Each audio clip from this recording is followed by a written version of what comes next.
No one in that dusty mountain town had a clue that the most dangerous man among them was right there, sitting under a wooden awning, quietly sipping tea, ignored by soldiers who wouldn't survive a single hit from him. But that day, in front of a whole squad of armed men, he'd do the impossible and change the story of that land forever. San Miguel de las Sombras sat buried deep in the misty spine of the Sierra Madre Oriental, a town forgotten by time. Adobe walls creaked in the wind. Clay tiles whispered old memories. The locals walked with their heads down, as if every step needed permission. Here, everything ran on one law: respect, silence, and fear. Fear of those men in black uniforms and heavy boots who'd rolled in days earlier in military trucks. They called themselves La Sombra del Norte, the shadow of the north. A paramilitary unit that preached order, but ruled through terror. Trained like soldiers, armed for war, convinced they were untouchable.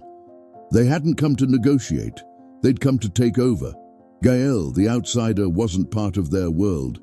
He sat in the shade outside an old cantina, broad-shouldered and still as a statue, sipping his tea slow and quiet. His clothes were rough, hand-stitched, sun-faded. A straw and leather sombrero hid half his face. He'd been there for weeks, same seat, same silence. Some said he was ex-military, others swore he was a fallen monk. A few whispered that he'd escaped a secret war down south. Nobody really knew. Folks treated him like a ghost made of flesh and bone that simply refused to vanish. Then came the morning when everything broke loose. Commander Arriaga, leader of La Sombra del Norte, had announced a public demonstration in the center square. More warning than show. No one in that town had a voice or a choice. Neighboring villages had already bowed. Their leaders were humiliated, crippled, or gone. None dared fight back. When the column of armed men appeared on the dirt road, marching in eerie unison, even the ground seemed to shake. Dark fatigues, combat boots, machetes strapped to their legs, rifles slung across their backs. They didn't talk. They didn't laugh. They advanced like war machines, and that's when the unexpected happened. Gael was still in his seat, sipping his tea like nothing was out of place. He didn't move, didn't hide. Just crossed one leg over the other and watched them come, calm as a man waiting on a storm.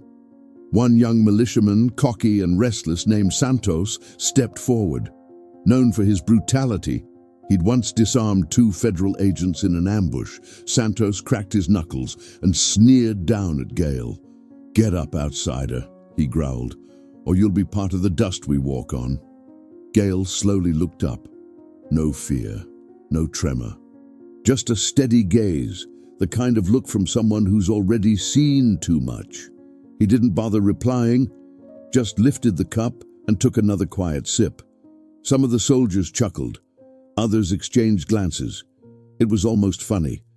That was their first mistake, underestimating the silence of a man who's already met the end and come back from it. Santos lunged, a high kick aimed straight for Gael's face. Gael slipped aside like smoke, spun under the blow, and with one clean, effortless strike, drove his fist into Santos's chest. A dull thud echoed. Santos hit the dirt, didn't move again. The rest froze, stunned. Gael bent down, picked up his cup, wiped his mouth on his sleeve, and locked eyes with the oldest among them. A broad-shouldered man with a scar across his cheek and glacier-cold eyes. Commander Arriaga.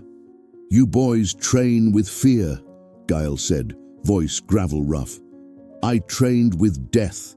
Behind a ragged curtain inside the cantina, the real boss was watching. El Cuervo, the ruthless strategist behind La Sombra del Norte's Black Ops campaigns.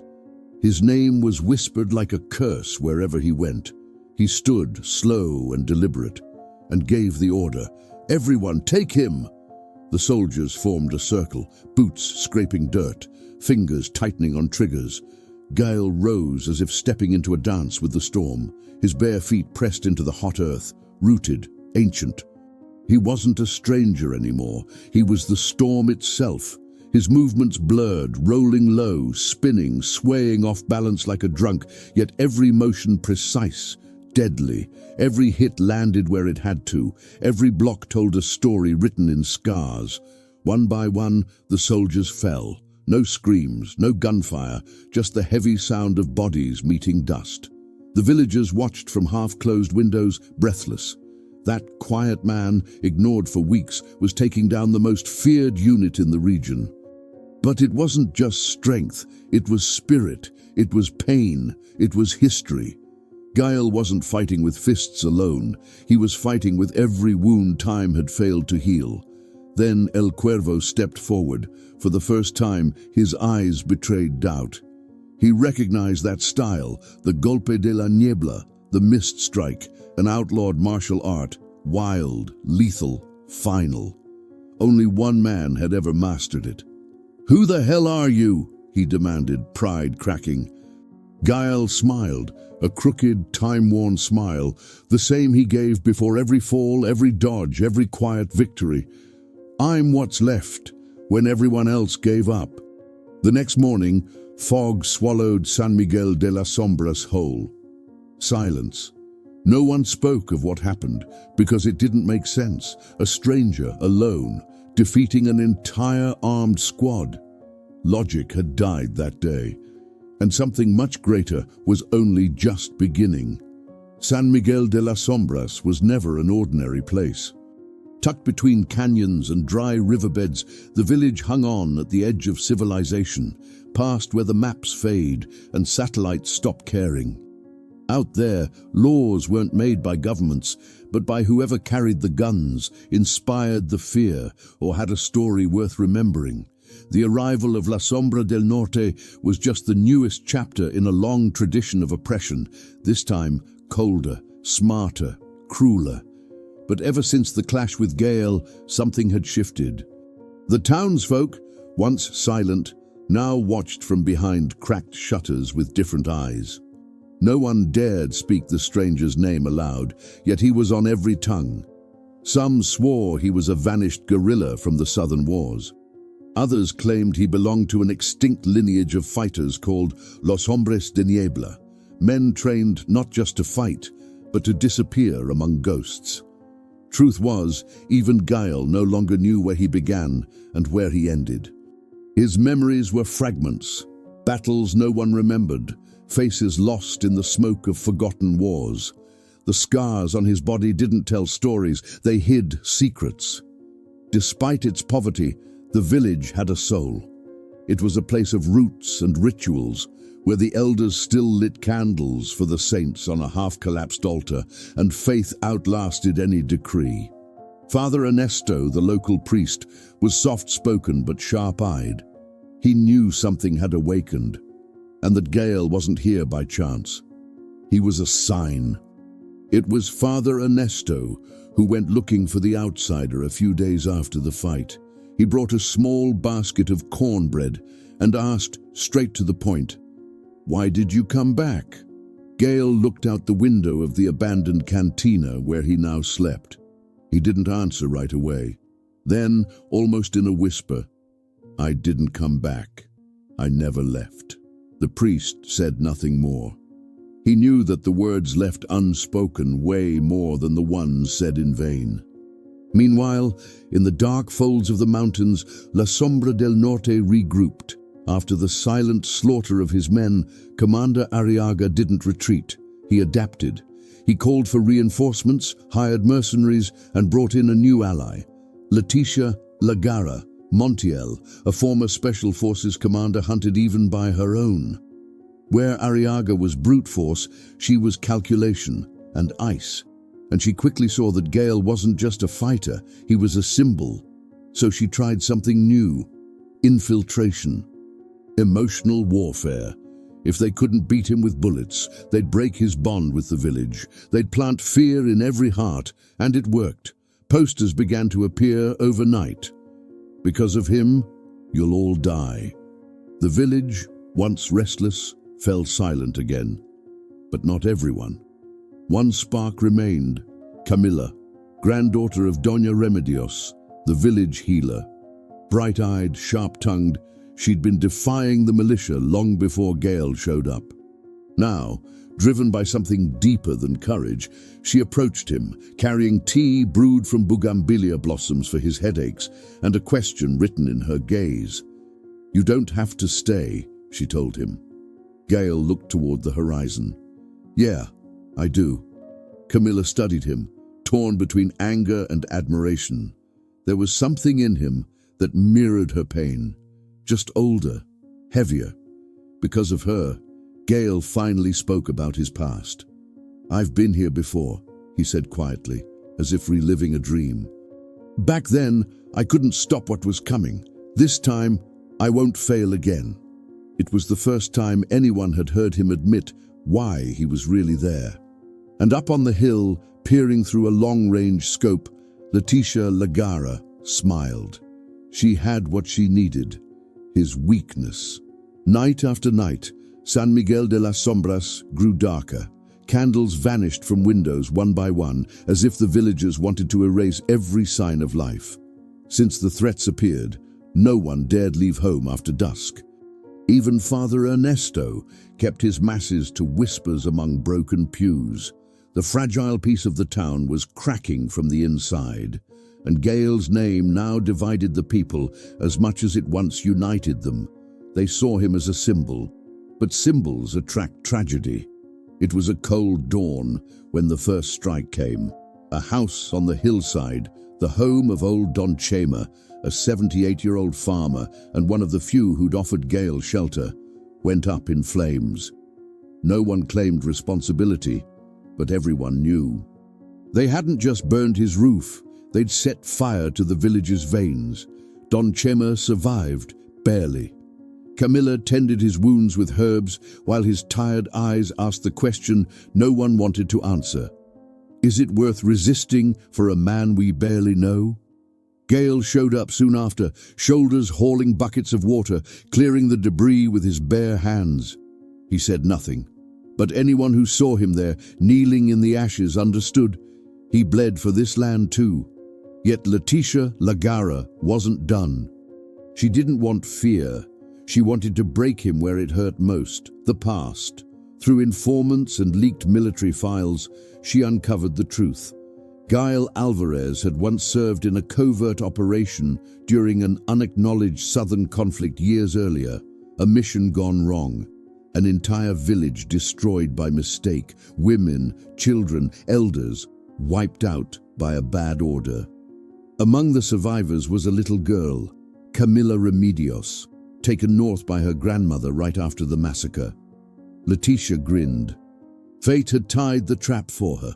The next morning, Camilla confronted Gale, not out of hate but necessity. "You knew?" she asked, her voice trembling but steady. Gale stayed silent. That was all the answer she needed. "It was you. You were there." He nodded, the words choking him from the inside. "I tried to stop it. I couldn't." She stepped back, eyes glistening but dry. Camilla wasn't one to cry in front of the enemy. Yet for the first time, Gale didn't look like an unbreakable warrior. He looked human, broken, and somehow even more dangerous. As their fragile bond shattered, Leticia pressed her advantage.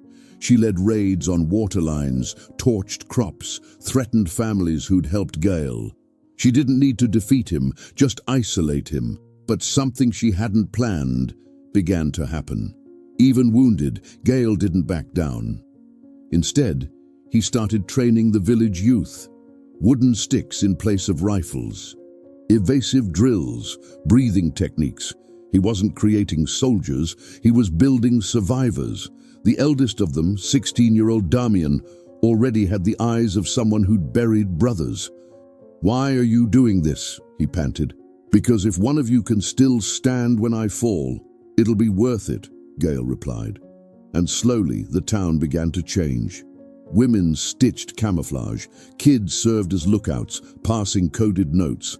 The elders prayed, but also sharpened machetes left rusting for decades. It was as if the land itself was starting to breathe again. Leticia noticed and aimed for the heart.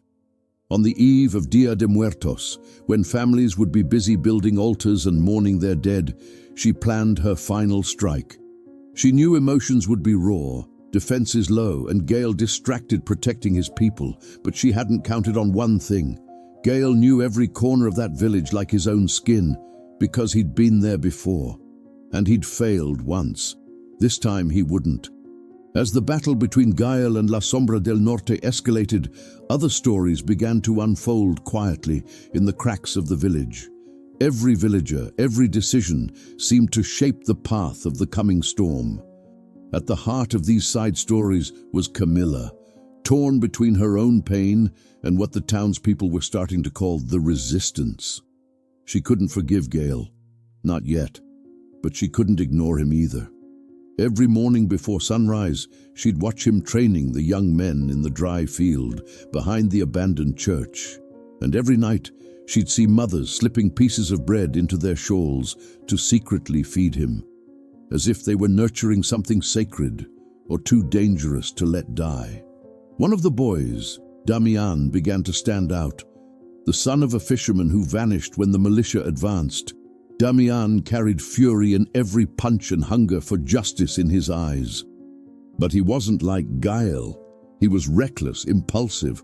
One day, Camilla found him alone, sharpening a rusty machete, whispering names he wanted to kill. "That's not courage," she said quietly. "That's bloodlust." "And what do you think he's teaching us?" Damian shot back. "To pray?" Camilla fell silent.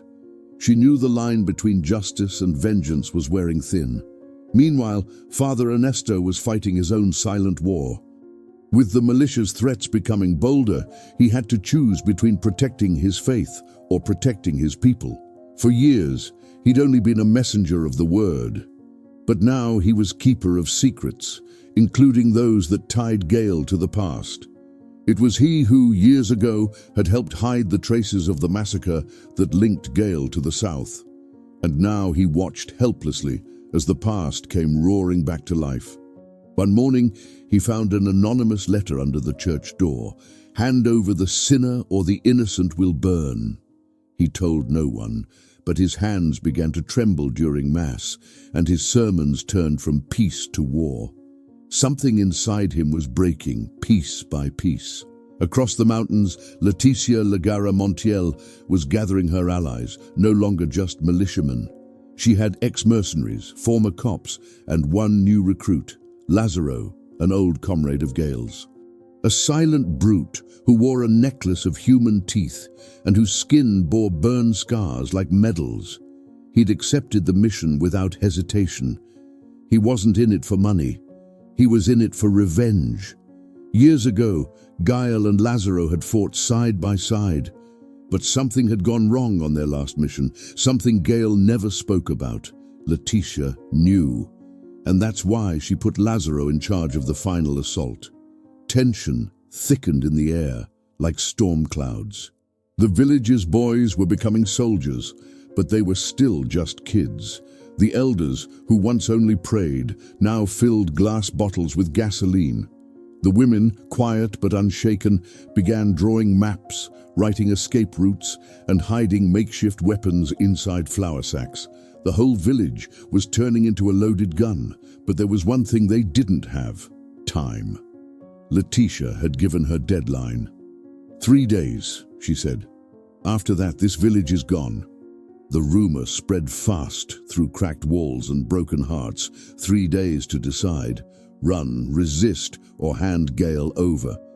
On the last night before the deadline, Camilla went to him for the first time since the truth came out. "Why don't you leave?" she asked. He looked up at the sky before answering. "Because I can't keep running from what I am.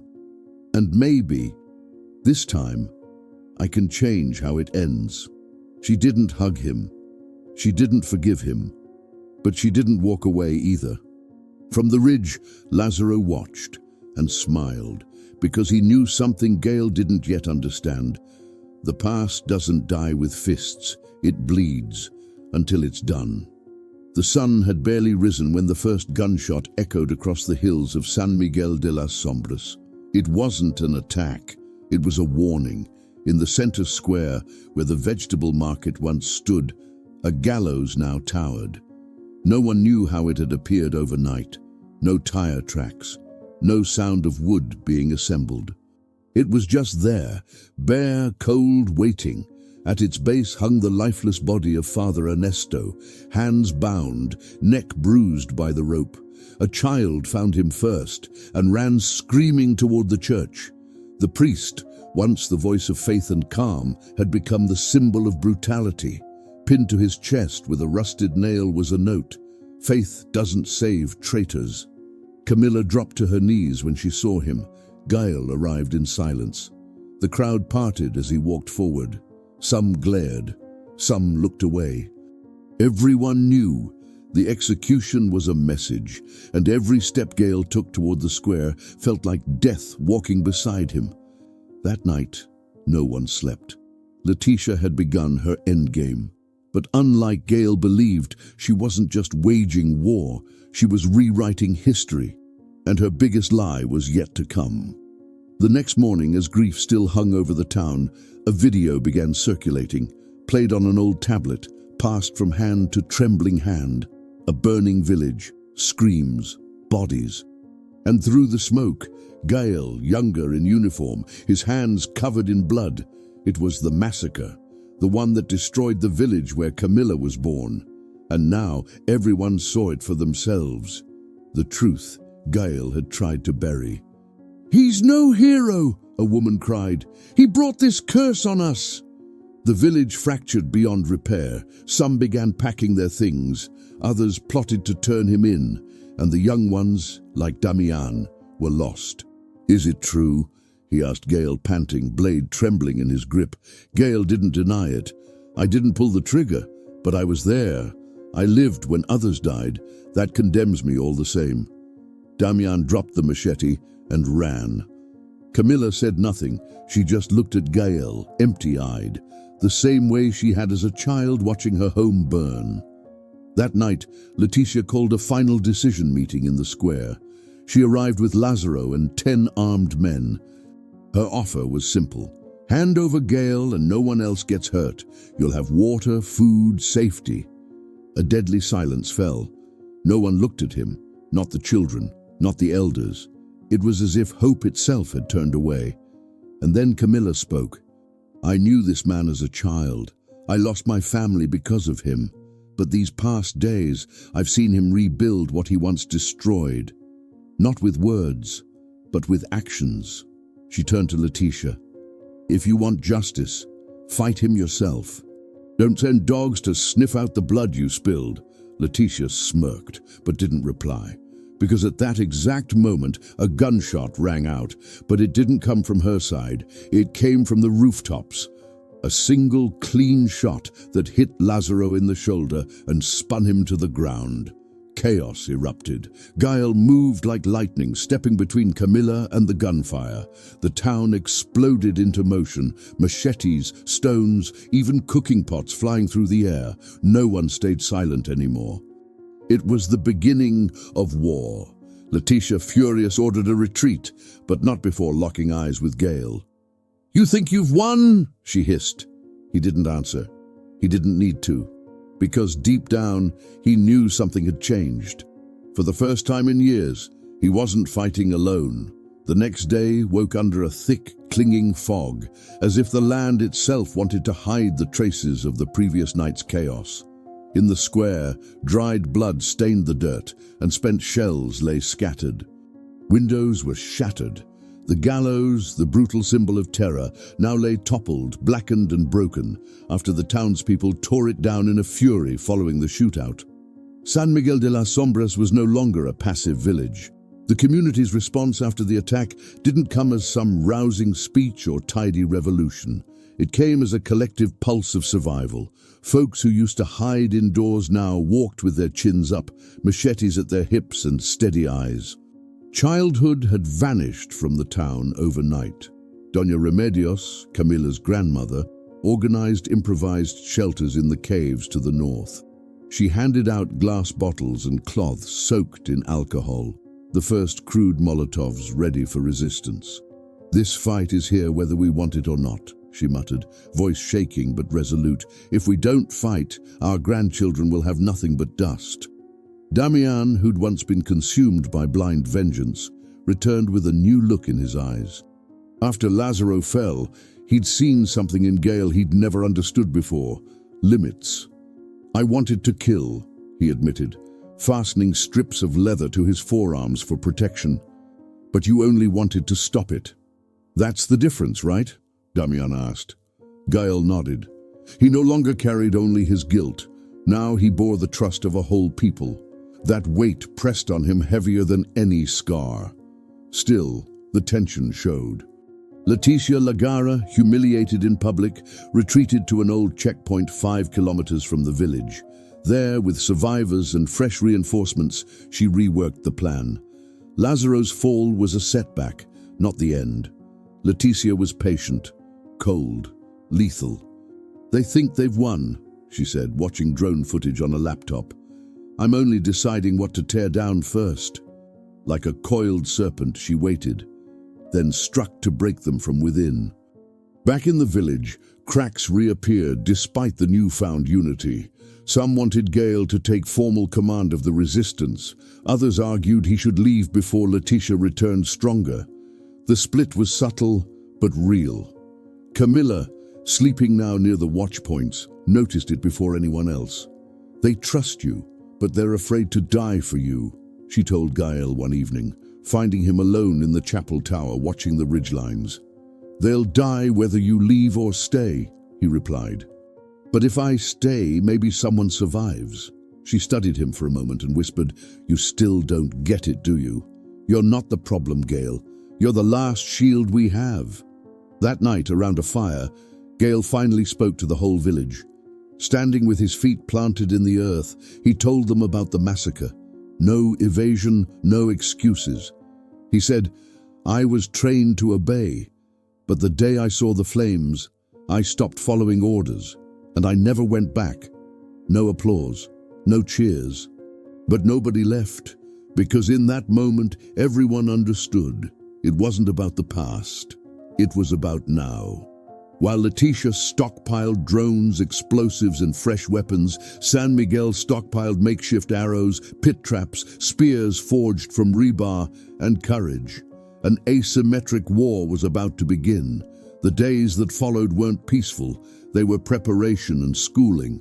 San Miguel became a living thing. Every street turned into a watch corridor. Every child learned hand signals. Every house hid a surprise. There were no civilians anymore, only a people mid-metamorphosis. At the heart of that change was Gale. He was no longer the silent man under a hat, shoulders heavy with guilt. He walked with his face uncovered, head up, talking to everyone. He taught them to fight, yes, but also how to read the terrain, how to listen to silence, sense movement in the wind, feel fear, and act anyway. "Courage isn't not being afraid," he told them. "It's moving even with the fear choking you." Camilla, once chained to grief, became essential, mapping the village, marking likely routes of attack, coordinating night watches. She bridged Gale and the skeptics. More than that, she became proof that pain needn't immobilize. You can let it steer you. "You still want revenge?" Gale asked one night as she scanned the hills. "No," she said. "I want them to see us standing. I want this to hurt more than any bullet." Damian grew fast, not taller but braver. He moved from impulsive pupil to leader of a youth watch, inventing an alert system with slingshots and tin cans. One quiet dawn, he told Gale, "Before you, I wanted to kill. Now I want us to live. That's harder, but better." But the tests from Leticia grew crueler. She stopped seeking surrender. She experimented with psychological warfare. Drones blared recordings of fake pleas from loved ones. Smoke with tear gas, scent, drifted over watch posts to confuse lookouts. One night she kidnapped 2 teenagers and left only their shoes on the main road. The town used that pain as focus, not despair. Gale adapted. staggered evacuations, improvised tunnels between houses, 3 concentric defensive rings of wire, broken glass and sharpened wood, made from what they had, not what they wanted. And something deeper shifted inside Gale. He began to forgive himself, not in a grand moment, but in a small one. On a rare rainy afternoon, he and Camilla sat under the cantina's tin roof. With a scrap of charcoal, he drew a child's smiling face in the dirt. His brother, the one he couldn't save. Camilla added without a word, a little flower beside it. "You don't have to carry him anymore," she said. "He's already gone to the earth." That night, for the first time in years, Gale dreamed without nightmares. Outside the village, Letitia's cold turned to hunger. She realized the town didn't break, not with emotional torture nor brute force. Lazaro, healed, pushed for crushing action. "They're just peasants," he spat. "Let's smash them." Letitia saw differently. "They stopped being peasants when they believed," she said. "A people who believes is harder to kill." The final assault neared, absolute and definitive. Gael stood on the hilltop, watching dust rise in the distance. He knew the dawn would bring the last attack, but this time he wasn't the only one ready. The new moon rose without light, without promise, on that eve. San Miguel de las Sombras was wrapped in silence, but not the silence of fear, the silence of those waiting for impact. The night before, Gale had gathered everyone, men, women, the young, the old, in the field behind the chapel. No altar, no speech. Just words, plain, rough and sharp. Tomorrow they'll come with everything, not because they need to, because they can't stand seeing us free. They have weapons. We have a reason. Choose where you'll stand when the dust rises. Just don't stand in the middle. No one stepped back. The village that once couldn't even decide whether to hide Gale now moved as one. Don Matias, the blacksmith, finished sharpening the last rebar spears. Camilla and Damian planted red flags at key points, simple signals marking routes that had been compromised. The older women, led by Doña Remedios, prepared boiling brine and oil for traps at the windows. Children buried nails and stretched tripwires in the dirt. Everything improvised, everything necessary. Gale spent the night on patrol, alone. He could feel the weight of expectation, but also of transformation. He was no longer the lone soldier, no longer the man buried under guilt. Now he was the shield between his people and the end. At 3 a.m., Camilla found him sitting on the hilltop, eyes fixed on the flickering lights in the distance. Letitia's camp. They were coming. "Are you still afraid?" she asked. "Yeah," he said without looking away. "But now I don't run from it. I run with it." She sat beside him. In silence, their hands found each other, for the first time, without guilt between their fingers. Meanwhile, beyond the ridge, Letitia Lagara laid out her plan. "We enter from 3 fronts. They've braced for open war. We'll bring chaos," she told her lieutenants. "No prisoners, no mistakes. San Miguel will be an example." Lazaro, arm healed and fury rekindled, hefted a makeshift flamethrower. "I want Gale, just him. The rest is smoke." Letitia stared him down. "He's the heart. But if you fail, this village will beat like a drum until war spreads across the whole country. Do it right." This wasn't just a war of blades and bullets. It was a war of meaning. Back in the village, Father Ernesto, though gone, was still there. In the square, they'd laid his robe across the fallen church cross, a symbol, a reminder, a promise. Gale gathered the youth one last time. He didn't speak of death or glory. He spoke of memory. "Tomorrow, if I fall, you keep going. If you fall, someone keeps going for you. This land will remember us, because today we're the wall between the past and fear." The fog began to descend.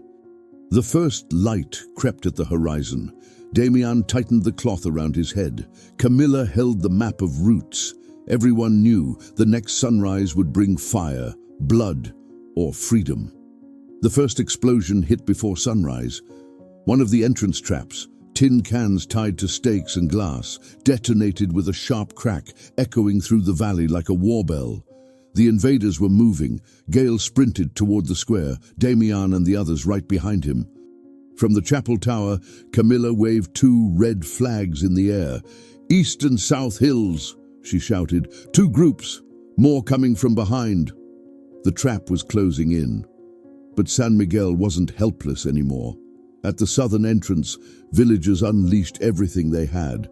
Rocks, spiked sticks, boiling oil pouring from windows. Screams rang out. 2 mercenaries tripped on hidden wires and fell straight onto sharpened stakes. The narrow streets of the village had become a labyrinth built from blood and faith.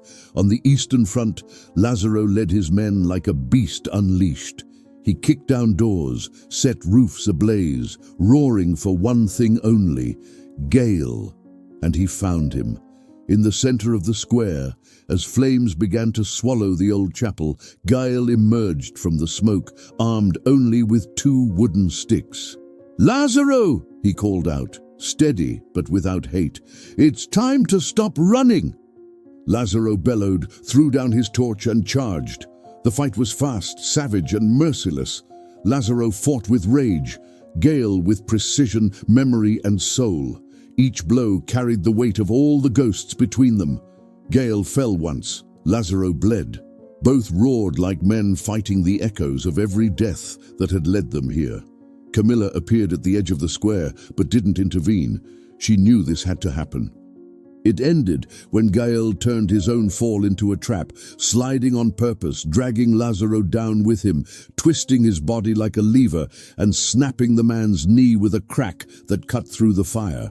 Lazaro collapsed, gasping. "Do it!" he spat. "You always finish it!" Gale stepped forward, then set his stick down. Not this time. He turned away, leaving Lazaro broken in the dirt. And that's when it happened. A gunshot. Sharp, fast, precise. Gale staggered. The shot didn't come from Lazaro.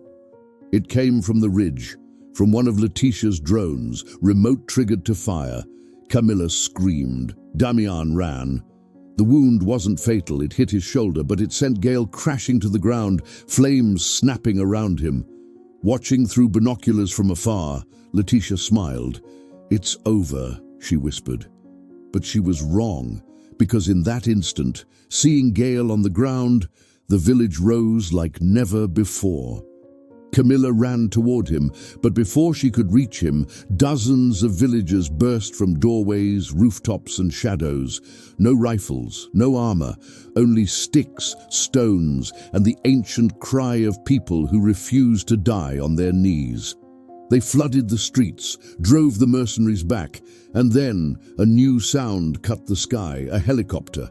But not Letitia's. It was from the international press.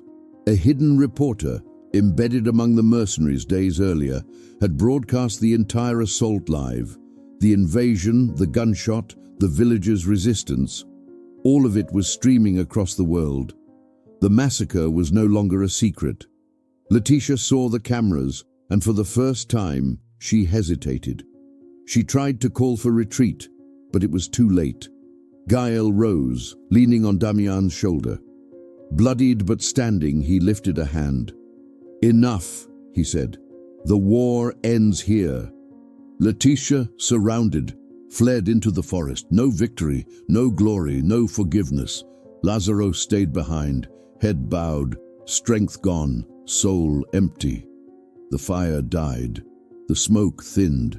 And as the sun finally rose over San Miguel de las Sombras, against every law of reason, the village still stood.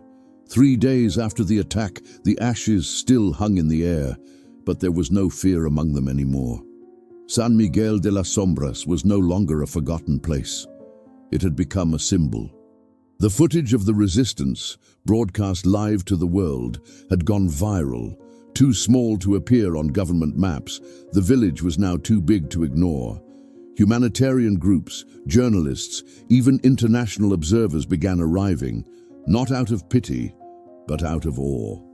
How had a rural people, with no weapons and no resources, managed to resist and expose the corruption of an armed militia? The answer was simple, though hard to accept, because they chose to stop being afraid.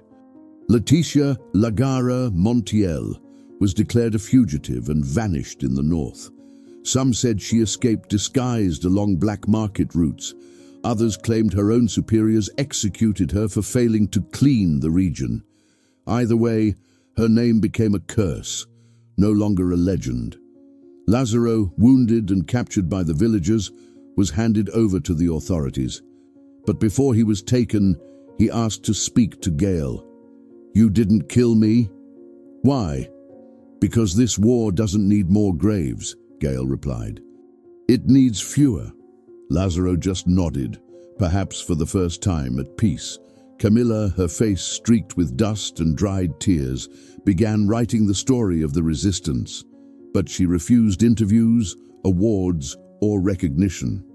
"I only wrote what I saw," she said, "and what I saw was my people remembering who they were." She and Gail remained close, but without illusions. Between them was something stronger than love, mutual respect born from shared survival. And Gail, he didn't stay for the applause. He slipped away quietly, leaving behind only a letter beneath Father Ernesto's robe. "I was part of the darkness. You made me light, if only for a moment. Thank you for reminding me of what I could have been, and finally, of what I still might become." No one ever saw him again. But people whispered that in the southern villages, where oppression still crushed the land, a man with tired eyes and scarred arms sometimes appeared, silent, alone, ready to ignite another spark. Months later, a new village in the Chiapas Mountains resisted an armed incursion. When all seemed lost, a security camera captured an image. A man in a straw hat, sitting under a tree, quietly drinking tea. In the corner of the footage, the file name had been changed by someone who'd seen him before. El Guerrero Fantasma, the ghost warrior. No one knew his name, but wherever he went, fear died, and courage was born again. This isn't just the story of a man who fought soldiers with his bare hands. It's the story of a people who chose to stand, of a village that, when faced with death, decided to live upright. If this story moved you, if you saw a piece of yourself in Gail, Camilla, or Damian, share it, speak it, because as long as someone is listening, silence will never win. And who knows, maybe one day the ghost warrior will appear where he's needed most.